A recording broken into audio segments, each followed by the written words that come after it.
클릭해 주셔서 감사합니다. 사연을 모아 사모 채널입니다. 일상생활에서 일어나는 여러 사연들을 모아 여러분들께 전달해 드립니다. 그럼 오늘의 사연 시작합니다. 안녕하세요. 두 아들의 엄마이자 현재 인천에서 카페를 운영하고 있는 50대 주부입니다. 이 사연을 보내는 지금도 어안이 벙벙하고 손발이 떨립니다.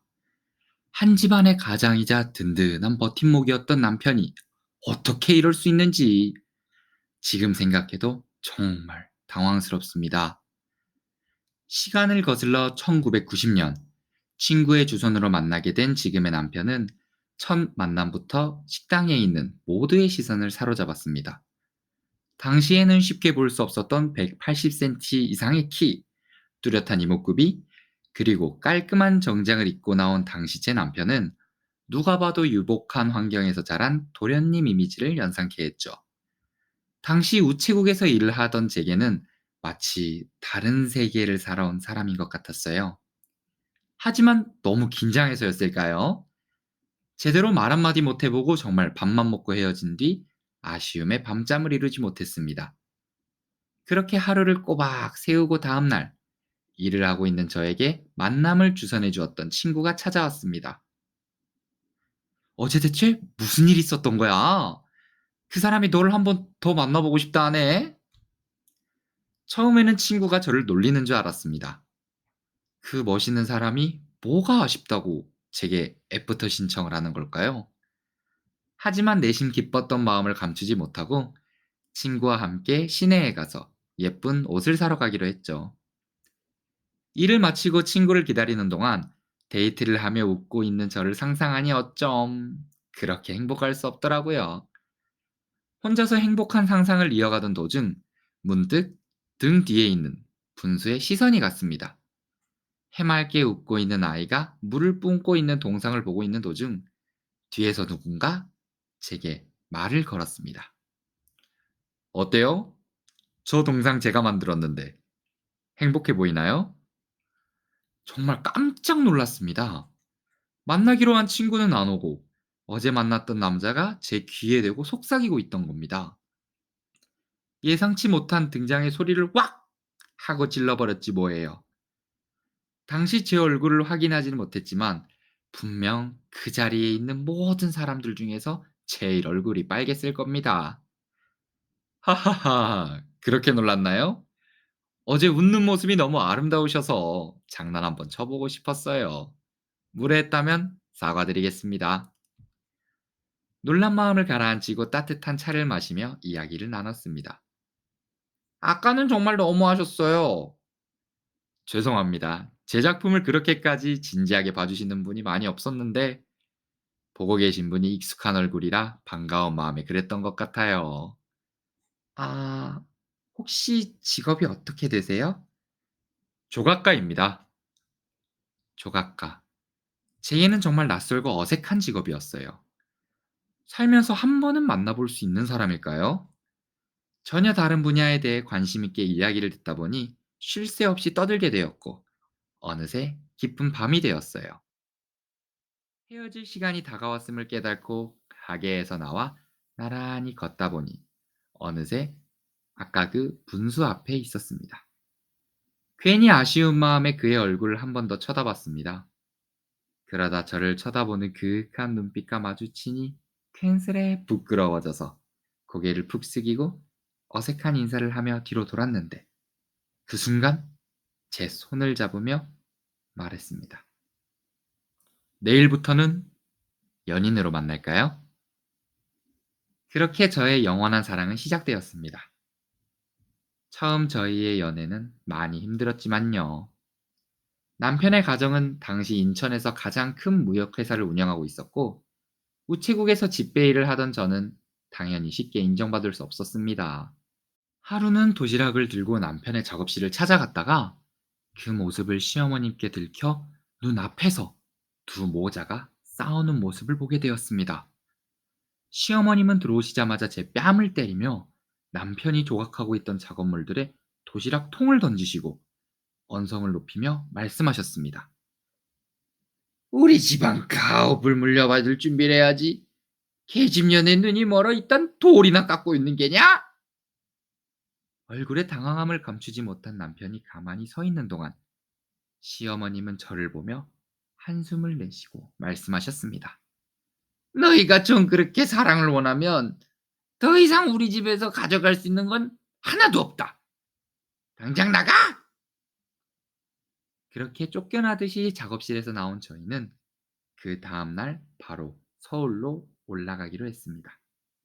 저희 부모님의 적극적인 지원과 남편의 작업물들이 인정받기 시작하며 6년의 연애 끝에 결국 결혼에 성공했고 3명의 아이도 낳게 되었습니다. 작업실이 딸린 2층짜리 주택도 갖게 되었고 아이들도 큰 말썽 없이 잘 자라주니 저에겐 너무 행복할 따름이었죠. 간혹 아이들이 남편의 작업실에 몰래 들어가 작품들을 손상시키곤 하여 집안 분위기가 안 좋아질 때도 있었지만 남편을 제외한 모든 가족이 작업실에는 들어가지 않는 조건으로 행복함이 유지될 수 있었어요. 그렇게 시간이 흘러 어느 날 제게는 모르는 번호로 한 통의 전화가 왔습니다. 권미숙 씨, 전화가 맞습니까? 처음 들어보는 중후한 남성의 목소리였습니다. 네, 맞긴 한데 혹시 누구시죠? 그 전화는 인천 부평에 있는 한 정신병동에서 걸려온 전화였습니다. 저희 부모님께 무슨 일이 생긴 건 아닐까 걱정되는 마음에 말이 점점 빨라졌습니다. 어, 어떻게 전화 주신 거죠? 제 번호는 어떻게 하신 거죠? 혹시 저희 부모님께 무슨 일이라도 생긴 건가요? 다름이 아니고 정명자님 보호자가 연락이 안 되셔서 전화드리게 되었습니다. 정명자님이 2012년 8월 21일 09시 28분 별세하셨습니다. 정명자. 행복한 가정생활에 눈이 멀어 잠시 잊고 있었던 이름이 들려오니 괜스레 마음 한켠이 불편했습니다. 하지만 이내 불편한 마음을 감추고 서둘러 작업실에 있던 남편에게 찾아갔습니다. 그리고 조각칼을 쥔 상태로 쓰러져 있는 남편을 마주하게 되었죠. 소리를 지르고 정신을 차려보니 두 아들들이 저를 부축하고 있었고 남편은 곧장 응급실로 실려가게 되었습니다. 남편의 휴대폰을 확인하여 시아버님께 연락을 드렸으나 시아버님은 제 전화를 받지 않으셨고 급한 마음에 회사로 전화를 드려 상황을 전달하려 하였으나 해외 출장에 가셨다는 소식만 돌아올 뿐이었습니다. 그리하여 남편의 옆자리는 아이들에게 맡겨둔 후 시어머님이 계신 병원으로 향했습니다. 20년 만에 만난 시어머니의 모습은 너무나도 달라져 있었습니다. 항상 반질반질했던 피부는 곰보 자국과 함께 생기를 잃었고 풍성했던 모발은 더 이상 남아있지 않았으며 저를 볼 때면 한시도 팔짱을 풀지 않았던 철벽 같은 팔뚝은 이제는 나뭇가지처럼 앙상하게 변해 있었습니다. 남편이 외동으로 자라 형제가 없었을 뿐더러 당시 친정에 연락을 돌릴 수 있는 사람이 응급실에 누워 있으니 남편을 대신하여 제가 상주의 자리를 지키게 되었습니다. 그래도 시아버님께서 소식을 듣고 바로 와주신 덕에 장례식은 잘 마무리할 수 있었지만 남편이 깨어난 이후에는 모든 것이 정리되어 있던 상황이라 그 이야기를 들은 남편은 충격에 쉽게 헤어나오지 못했습니다. 그리고 남편의 병원에서 들은 충격적인 사실.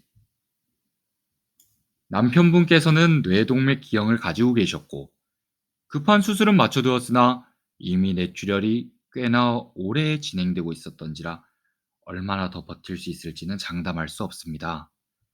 마음의 준비를 하셔야 될 것 같습니다. 하늘이 무너져 내리는 기분이었습니다. 분명 며칠 전까지만 해도 함께 웃으며 TV를 보았던 내 남편이 정녕 시한부 인생이라니.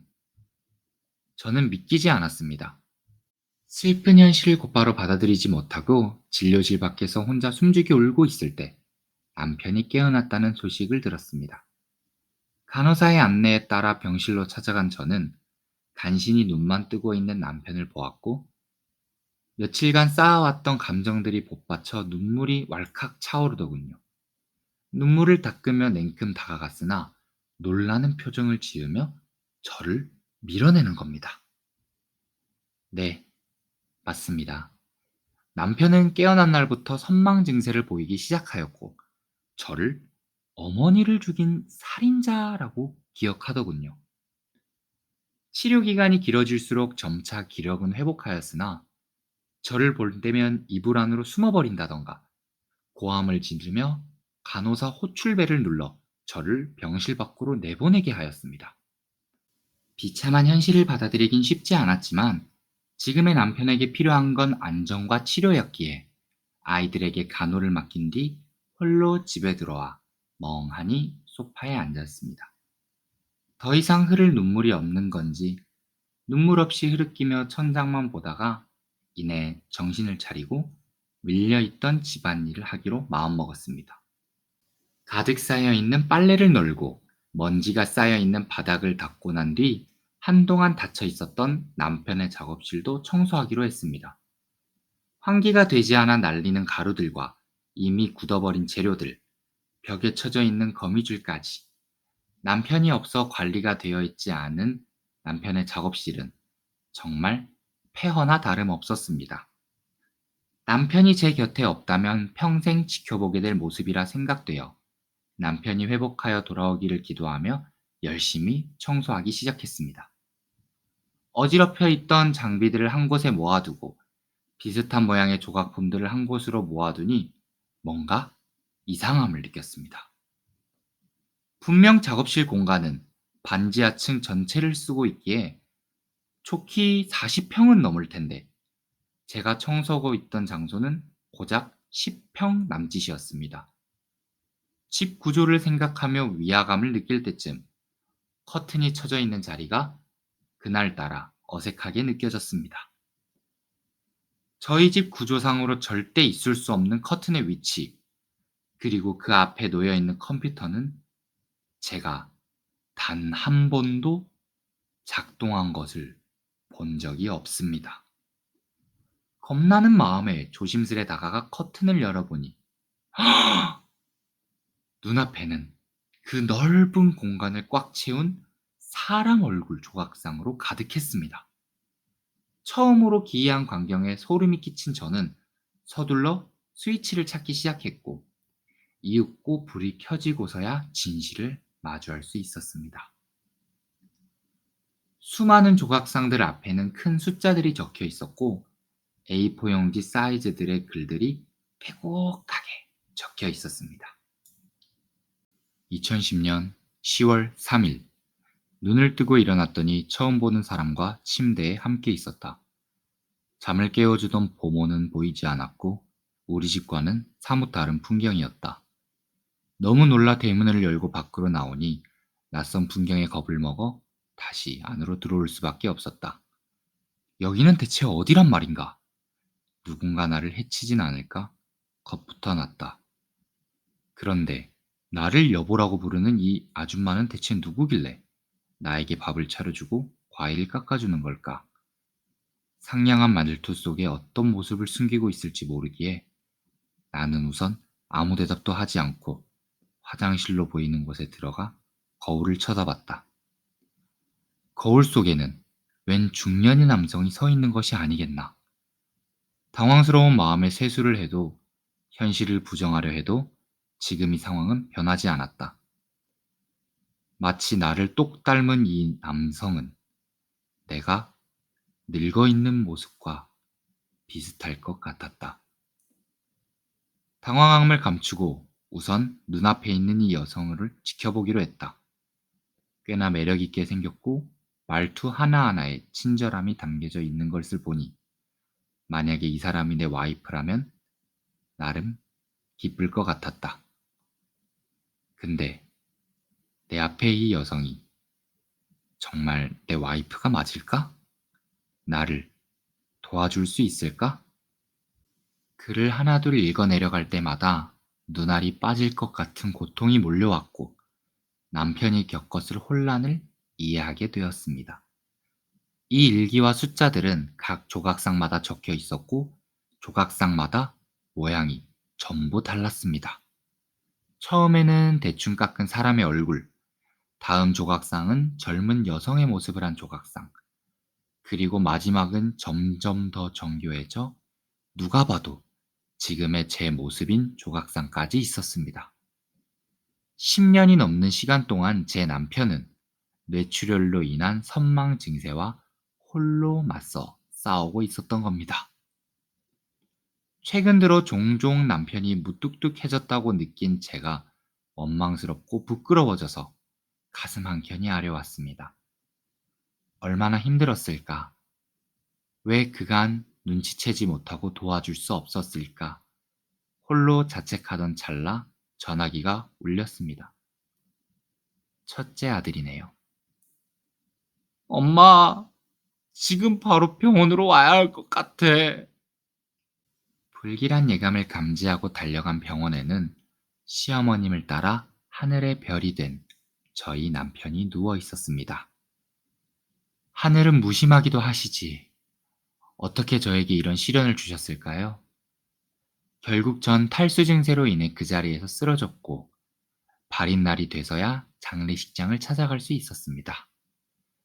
남편을 화장터에 옮긴 자리에서 시아버님과 저는 처음으로 대면을 하게 되었고, 그간 모든 일을 말씀해 주셨습니다.